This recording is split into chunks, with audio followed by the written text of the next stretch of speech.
Hey girls, good morning. Happy Tuesday. I keep doing that, don't I? What day of the week is it? I don't know. No, it's Tuesday. Good morning.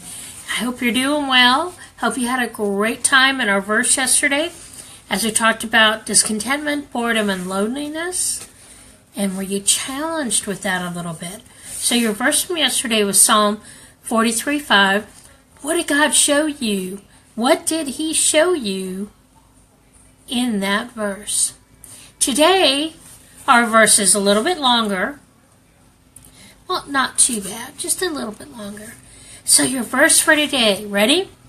Jeremiah 31 from 13b to 14. So when they say 13a or b, that either means the beginning or the end, the second half. So it is 13.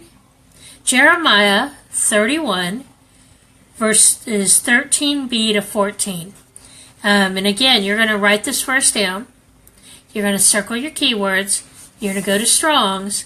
And then you're going to look at the Hebrew translation of those words in Strong's. Write it down so you get a better understanding of what God is really saying in those verses.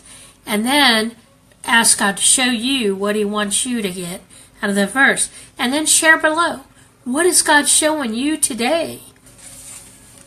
So our verse says here in Jeremiah 31:13, starting in 13b, For I will turn their mourning into joy, and I will comfort them and give them joy for their sorrow.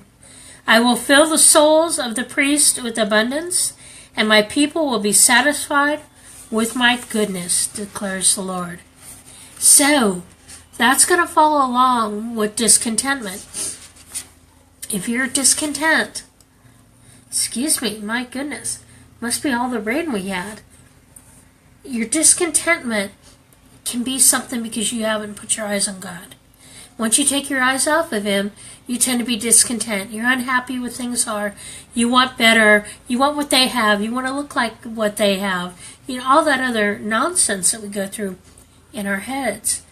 But He says here, For I will turn your mourning as in sorrow, into joy, and I will comfort you, and I will give you joy for your sorrow. When you read it, I just read it as if I was reading it to myself. Okay? So instead of saying them and they, typically what you can do with the verse, you're not rewriting it, but you're just making it personal. So, you can say here, For I will turn your mourning, Robin, into joy, and I will comfort you, Robin, and give you joy for your sorrows. I will fill your soul with abundance, and you will be satisfied with my goodness, declares the Lord.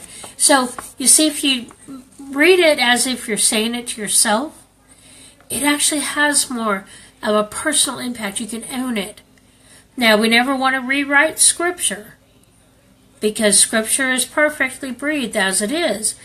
But sometimes when we're looking at these verses to better us as a person, we can put our name in, because then it's like God's talking to you.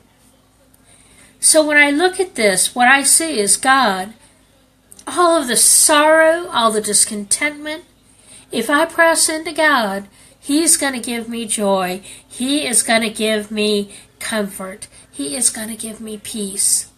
And I won't be discontent. So there's your challenge for today. I want you to write down Jeremiah 31, verse 13b to 14. Write it down. Circle your keywords. So like mourning might be one. Comfort, joy, abundance, satisfied, goodness.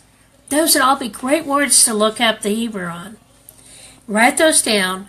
Write down what the words mean. And then what is God showing you today? What is this verse for you today? And then you're done for the day. But I pray, girls, that this verse will just open your eyes to releasing some of the discontentment that you may have or have had or will have in the future, knowing that God is sufficient. So there you go, your challenge for today, keeping it short in morning moments. Have a blessed day, and we'll catch you with a new verse tomorrow. Bye. Love y'all.